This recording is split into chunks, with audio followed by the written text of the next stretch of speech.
So in the video that I entitled Google's Gemini-enhanced Bard AI answer to the difference between Jodo Shinshu and Jodo Shu Buddhism, the question came up from one of my listeners. He said, Christianity and Jodo Shinshu, I am struggling to distinguish between the two. Yet my heart tells me that it is how one walks the path rather than the form of the path that truly matters. There are many paths up the mountain. Some are better suited to some, and some call to others. We cannot know where we are karmically in any one life relative to the whole picture. He went on a bit, but my response in reply to his fundamental question was as follows. Thanks for your comment and feedback. The differentiation between Jodo Shinshu and Christianity can be confusing. The essential difference can, in my view, be found in the fact that our tradition clearly connects back to the broader Mahayana teachings which emphasize shunyata or non-duality as a fundamental truth. Within Shin Buddhism, we see this reflected in the ultimate characterization of Amida Buddha and his vow as, quote, inconceivable, close quote. So the concepts we have to think about our Shin narrative are, by definition, provisional. A way that we have, using words and concepts, to identify and express a human understanding of our, quote, path up the mountain. I hope this helps. There are similarities and differences. A lot of people, or some that I've heard from the Shin Buddhist perspective, want to put forward the notion that it's totally different. I don't see it that way. I think there are similarities. The human species, born and raised in different parts of the world and in different cultures, all have the same sort of fundamental, maybe it's the bodhicitta, the aspiration for enlightenment. And this manifests itself in the context of the concept systems that exist within a particular culture. Now, one of the implications of that is that they are going to develop concept systems that represent sort of different fingers pointing at the moon, if you will, if you use the Zen kind of metaphor. If we look at Aldous Huxley's perennial philosophy, he makes that point that underlying all the great religions are some commonalities in terms of how humans relate, if you will, to the divine. And so, again, there are similarities, but there are also differences, and these differences are important. As I indicated in my reply to this particular individual who raised the question, we have the great benefit within Buddhism of having our sort of faith-based, grace-oriented religious system, if you will, namely Jodo Shinshu or Shin Buddhism. It's built upon the great, wonderful array of teachings within Mahayana Buddhism that include all the important Prajnaparamita Sutras, the Nirvana Sutra information and teachings about the Tathagata-garbha and Shunyata.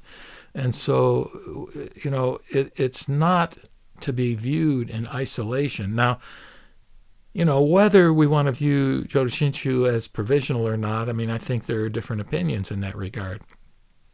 But if we take the notion that any concept system is, by definition, not adequate to fully articulate ultimate reality and truth, then in a sense we would be backed into a point of view of wanting to look at any such concept system that is limited. We would view it in a sense as provisional.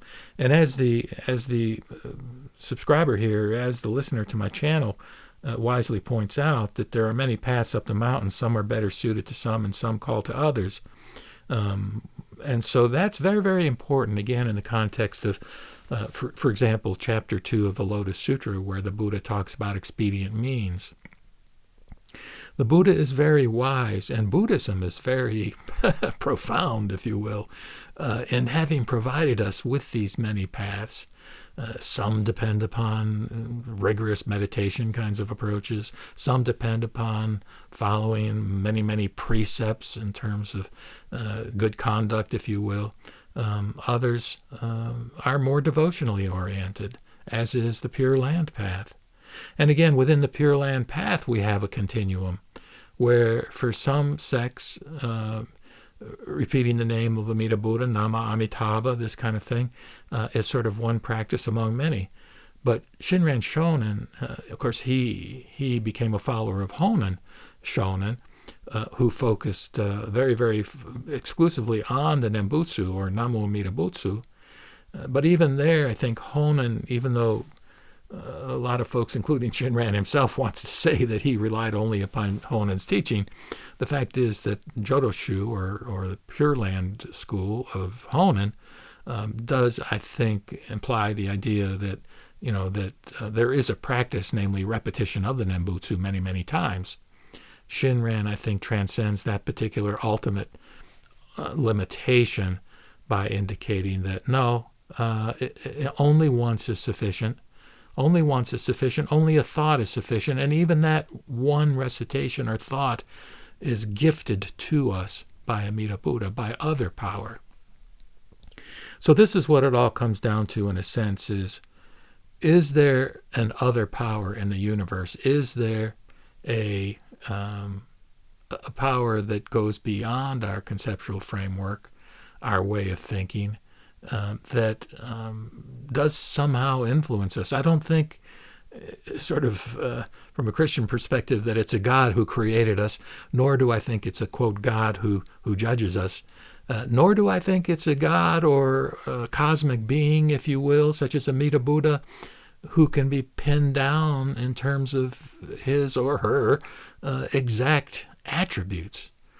We're talking about the Dharmakaya here, the law body, which is not a form body, it's formless. And then, of course, we have, in terms of the Trikaya or three-body doctrine, we have the Sambhogakaya, or the bliss body, which is that cosmic level of Buddhas and Bodhisattvas that are so wonderfully described within the various Mahayana scriptures. We've got Avalokiteshvara, regarder of the cries of the world. We've got Manjushri, the ultimate symbol of wisdom. And these two things, wisdom and compassion, to the extent that we can attribute any kinds of characteristics at the level of the cosmic Sambhogakaya, those are the two, wisdom and compassion.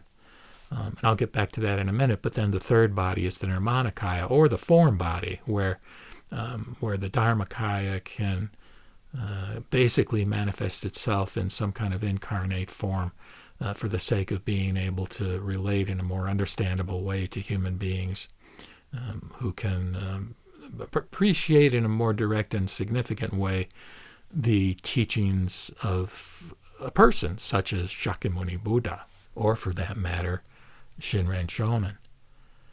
But back to the wisdom and compassion attributes. The wisdom is, again, within Buddhism, so well articulated within the teachings of Nagarjuna, within the Prajnaparamita Sutras, etc. And what does that mean? Again, to my mind, as you've heard me say in other videos, it means that what we come to get a glimpse of in terms of prajna, or wisdom, is that no being has a totally independent self-existence. So the implications of that is a profound interconnectedness that, in terms of viewing it in that way on a constant basis, is beyond the scope of our sensory apparatus and our cognitive abilities. But that is fundamentally true, according to what Buddhism asserts.